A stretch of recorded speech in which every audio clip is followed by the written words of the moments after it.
Associé à Bellérophon dans les récits mythologiques, chargé de porter les éclairs et le tonnerre du roi des dieux, on dit de lui qu'il a la capacité de voler à des vitesses incroyables et que sa prestance et sa beauté sont exceptionnelles, soulignant ainsi sa splendeur et son allure impressionnante. Les premières mentions de Pégase se trouvent dans les textes anciens de la mythologie grecque, notamment dans la Théogonie d'Hésiode et l'Iliade d'Homère. Hésiode est un poète de la Grèce antique. Il a vécu lors du 7e et du 8e siècle avant Jésus-Christ. Il est considéré comme l'un des plus importants poètes de la Grèce antique. Et Homère est l'une des figures les plus emblématiques de la littérature de la Grèce antique. Il est considéré comme le plus ancien poète connu de la Grèce antique. Et ses œuvres ont une influence considérable sur la culture et la littérature occidentale. Les aventures de Pégase commença dès sa naissance, car il jaillit du cou tranché par Persée de la gorgone Méduse, gorgée de sang divin, celui de Poséidon dont il est le fils. En même temps et de la même manière, naquit son frère Chrysaor, un géant. Il est dit dans certains récits mythologiques que Pégase et son frère ont jailli de la terre où le sang de Méduse tomba.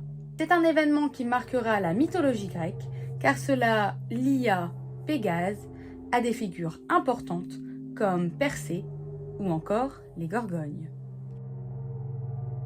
Bellérophon, un héros grec, est animé par un désir ardent de réaliser de grands exploits. Lorsqu'il entendit parler de Pégase, magnifique cheval ailé né du sang de Méduse, il fut immédiatement captivé. Il rêvait de monter pour s'élever au-dessus des limitations terrestres et d'accomplir des défis qui sont hors de portée des mortels ordinaires. Mais Bellérophon savait que dompter une créature aussi majestueuse et sauvage que Pégase serait une tâche impossible sans une aide surnaturelle. Il chercha donc conseil auprès d'un devin, Polyédos, qui lui suggéra de dormir dans le temple d'Athéna ou parfois Poséidon, selon les récits. Et pendant son sommeil, dans le sanctuaire divin, Athéna, ou Poséidon, lui apparut en rêve. Elle lui offrit une bride d'or magique et la déesse lui expliqua que cette bride serait la clé pour maîtriser Pégase. Elle lui conseilla de se rendre à la source Pyrène à Corinthe, un lieu où Pégase avait l'habitude de venir boire. Bellérophon se rendit donc à Corinthe et localisa la source Pyrène, une fontaine sacrée jaillissant d'une grotte sur l'acropole d'Acrocorinthe. Il attendit patiemment, caché non loin de là.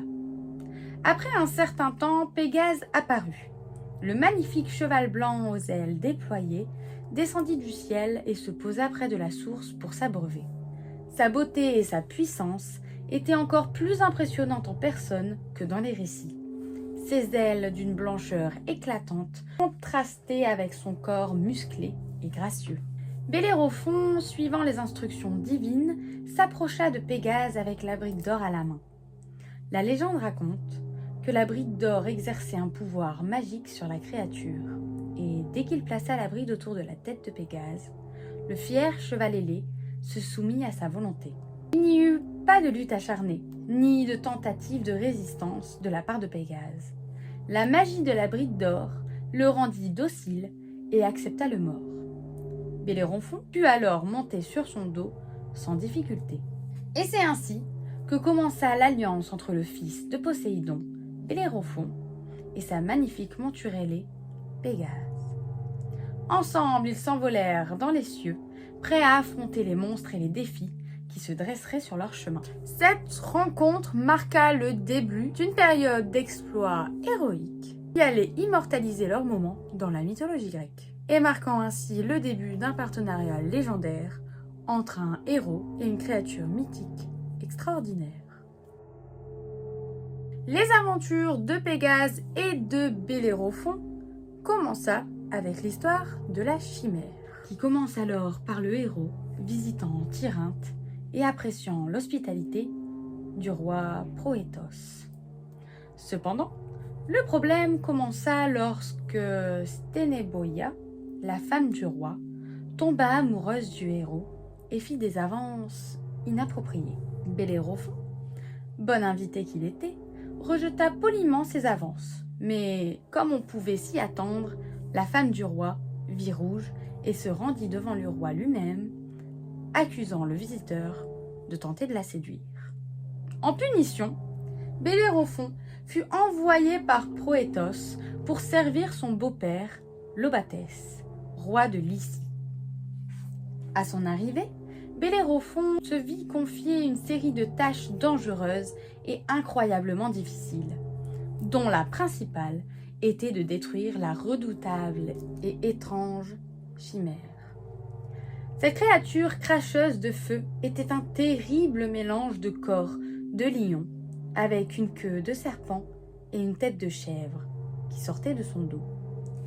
Pour l'aider dans cette tâche, Bellérophon eut la chance d'avoir à sa disposition Pégase. Il monta donc Pégase et réussit à tuer la monstrueuse chimère avec sa lance. Après avoir tué la chimère, Bellérophon devient très célèbre. Le roi Lobatès, qui avait envoyé le fils de Poséidon tuer la chimère dans l'espoir qu'il y meure, est embarrassé que Bellérophon soit toujours en vie. Il lui donne donc de nouvelles missions périlleuses, espérant qu'il finisse par y laisser sa peau, et il l'envoya donc combattre avec les Amazones. Bellérophon accepte, et grâce à Pégase, il les attaque depuis les airs, ce qui donne un avantage stratégique énorme. Les Amazones, habituées au combat terrestre, n'ont jamais affronté une menace venue du ciel, et cette bataille fut un massacre légendaire. Devenant plutôt vantard et pensant voler assez haut sur son étalon ailé pour prendre place parmi les immortels en rejoignant l'Olympe. Bellérophon fut désarçonné par Pégase et tomba sur terre. Pendant ce temps, Pégase continua sa route et atteignit le mont Olympe. Il fut alors offert à Éos, qui devait faire traverser le ciel à l'aube chaque jour. Selon Hésiode, dans sa Théogonie, Pégase apportait également le tonnerre et la foudre à Zeus chaque fois que cela était nécessaire. Pégase aurait eu également le mérite d'avoir créé de nombreuses sources d'eau d'un seul coup de sabot. Les plus célèbres d'entre elles étaient la source d'Hippocrène sur le mont Hélicone, près du bois sacré des Muses, mais également la source de Trézène. Après la chute de Bellérophon, qui avait tenté de monter jusqu'à l'Olympe, Pégase, lui, fut épargné. Selon certaines versions du mythe, Zeus, impressionné par la noblesse et la puissance du cheval ailé, l'accueilla parmi les dieux. Et en récompense, il le place dans le ciel, sous la forme d'une constellation qui porta son nom, Pégase. C'est une manière de lui offrir une immortalité divine et de faire en sorte que les hommes se souviennent toujours de lui, chaque fois qu'il lève les yeux. Elle fait partie des 88 constellations officielles du ciel nocturne, reconnues par l'Union astronomique internationale. Et elle est visible dans l'hémisphère nord, surtout à l'automne, entre septembre et novembre.